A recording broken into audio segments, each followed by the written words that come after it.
हाँ तो बच्चों, आज दिनांक 8 जनवरी 2024 हो चुके हैं। तो आज का करंट अफेयर्स शुरू करते हैं। ओके, तो आज का हमारा पहला प्रश्न रहने वाला है, taxes for sure. Taxes for sure किसके द्वारा अग्रहित किया गया है? तो है ओला कैब्स। ओके, अगला प्रश्न होगा दूसरा, दुनिया का पहला डीप 3D मुद्रित जेट इंजन किस देश ने विकसित किया है? दुनिया का पहला 3D मुद्रित जेट इंजन किस देश ने विकसित किया है? वो होगा ऑस्ट्रेलिया। ओके, अगला प्रश्न है, नालंदा विश्वविद्यालय का संस्थापक था?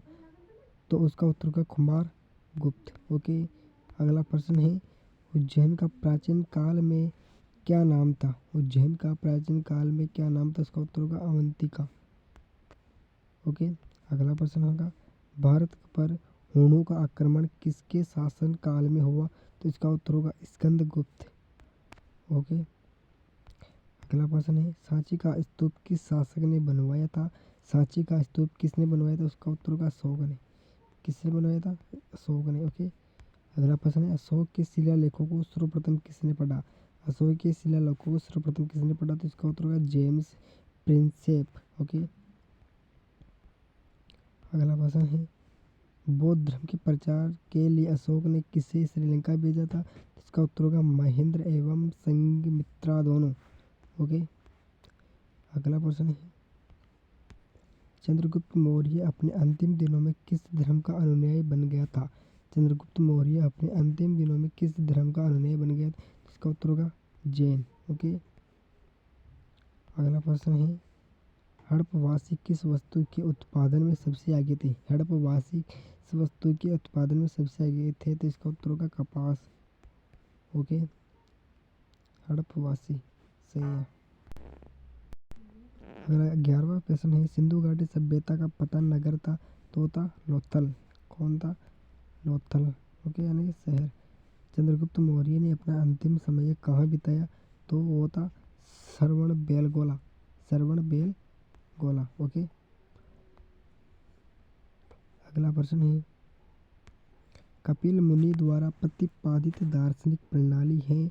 कपिल मुनि द्वारा प्रतिपादित दार्शनिक प्रणाली, इसका उत्तर होगा सांख्य दर्शन। ओके, अगला प्रश्न है, निम्न में से किसने रूस में लाल सेना का गठन किया था? निम्न में से किसने रूस में लाल सेना का गठन किया था? इसका होगा ट्राटिस्की।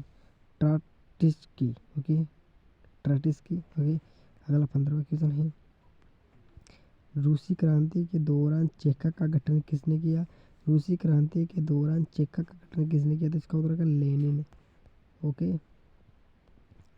अगला प्रश्न है, वैदिक काल में आर्यों के जीविकोपार्जन का मुख्य साधक था? वैदिक काल में आर्यों के जीविकोपार्जन का मुख्य साधक, तो इसका उत्तर होगा कृषि। ओके,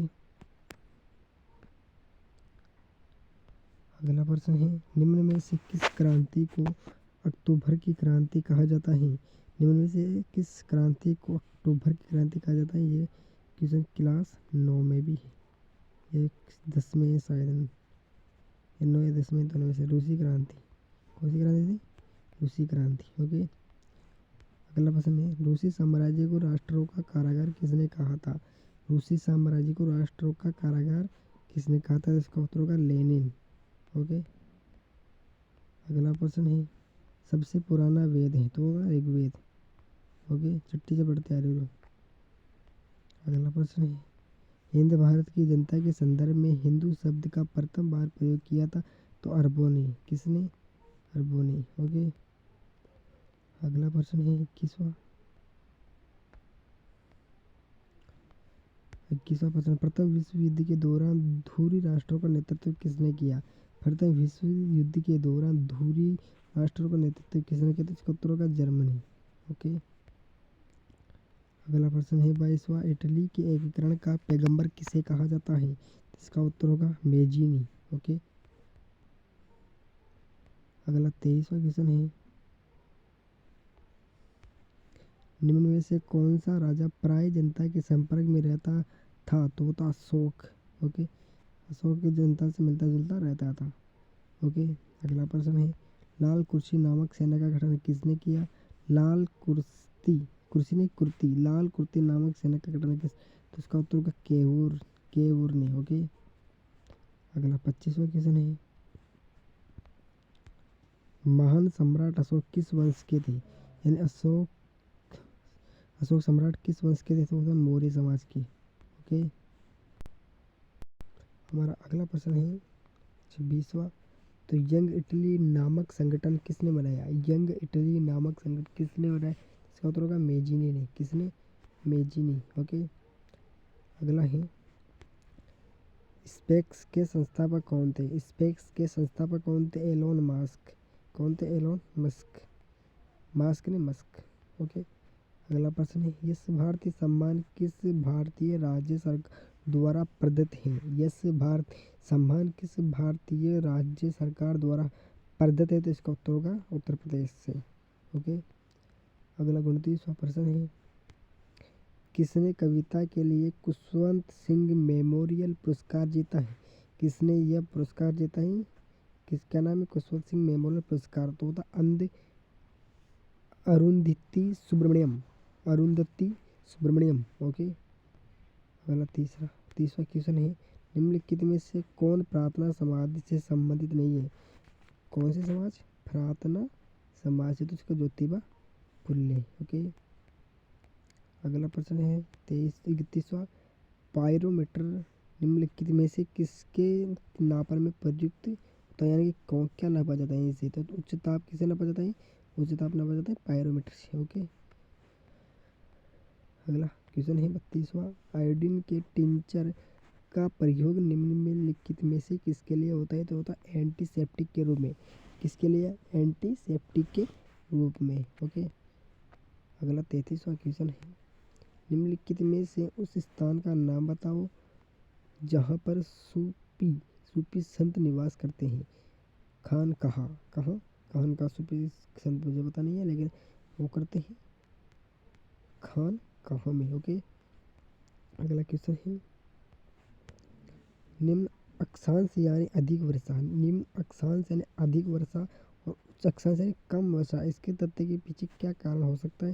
तो होता वाष्पीकरण। क्या होगा? वाष्पीकरण। ओके, अगला क्वेश्चन है 35वां, सामान्यतः 700 फीट समुद्र की गहराई पर जाने से कितना तापक्रम कम हो जाता है? सामान्यतः 700 फीट समुद्र की गहराई पर जाने से कितना तापक्रम कम हो जाता है? तो वह 10 डिग्री। कितना? 10 डिग्री। अगला प्रश्न है, BRCS सम्मेलन, या तो ब्रिक होगा या फिर BRICS सम्मेलन 2017 किस देश में होता? तो सियामेन, चीन को क्या कहते हैं? सियामेन से स्थान होगा सियामेन ये। अगला क्वेश्चन है, हाल ही में ब्रह्मांड के सबसे गर्म ग्रह की खोज की गई, उस ग्रह का नाम है? तो होता है केल्ट 9b। ओके, अगला क्वेश्चन है, भारत के पहले मानव रहित टैंक का नाम क्या था? भारत के पहले मानव रहित टैंक का नाम क्या था? तो मुंत्रा। क्या था? मुंतरा, मुंतरा। ओके, अगला क्वेश्चन है 39वां, गुप्त वंश ने लगभग कितने वर्षों तक शासन किया? कौन सा गुप्त वंश ने? लगभग 300 वर्षों तक। कितने? 300 वर्षों तक। अगला 40वां क्वेश्चन है हमारे पास, किस गुप्त शासक ने तिलछवी वंश की राजकुमारी से विवाह किया? गुप्त शासक ने तिलछवी वंश की राजकुमारी से विवाह किया था? चंद्रगुप्त प्रथम ने। ओके, हमारा अगला प्रश्न है, किस गुप्त राजा को विक्रमादित्य के नाम से भी जाना जाता है? सभी को पता है चंद्रगुप्त द्वितीय। किस राजा को विक्रमादित्य के नाम से जाना जाता है? चंद्रगुप्त द्वितीय। हमारे पास अगला प्रश्न है, महरुल दिल्ली के लौह स्तंभ में किस शासक के रूप में जानी जाती है? मिलती है। महरौली के लौह स्तंभ में किस शासक के विषय के रूप में जानकारी मिलती? तो विक्रमादित्य। ओके, अगला प्रश्न है, जनपद की जानकारी मिलती है तो ये बौद्ध साहित्य से। जनपद कितने थे? 16। कितने थे? 16। ओके, अगला प्रश्न है, वज्जी महाजनपद क्या था? वज्जी भी जनपद था लेकिन वो तो गणतंत्रीय वज्जी। अगला प्रश्न है जनपद में जाति प्रथा किस आधारित है? जनपद में जाति प्रथा किस पर आधारित थी? तो जन्म से, यानी कि जन्म से वहाँ पर जाति प्रथा होती थी। ओके, अगला प्रश्न है महाजनपद के गांव का प्रधान क्या कहलाता था? तो कहलाता ग्राम प्रमुख। क्या कहलाता? ग्राम प्रमुख। ओके, अगला प्रश्न है सूर्य के चारों तरफ एक परिक्रमा के लिए निम्न में से कौन सा एक ग्रह अधिकतम समय लेती है? तो वह बृहस्पति। क्या है? बृहस्पति अधिक समय लेता है, यानी कि टाइम अधिक लेता है। ओके, अगला प्रश्न है सुपर मून के समय ये चांद लगभग कितना प्रतिशत बड़ा दिखता है? सुपर मून के समय ये, सुपर मून का मतलब है कि चंद्रमा यानी पूर्णिमा के दिन कितना बड़ा दिखता है? 14% ओके, अगला प्रश्न है 49वां, यानी कि 249। निम्न में से किसने आईने अकबरी व अकबरनामा नामक पुस्तक लिखी है? तो अब्दुल फजल। क्या नाम था? अब्दुल फजल। ओके, अगला प्रश्न है 50वां, किस मुगल शासक ने दिल्ली में लाल किला बनवाया था?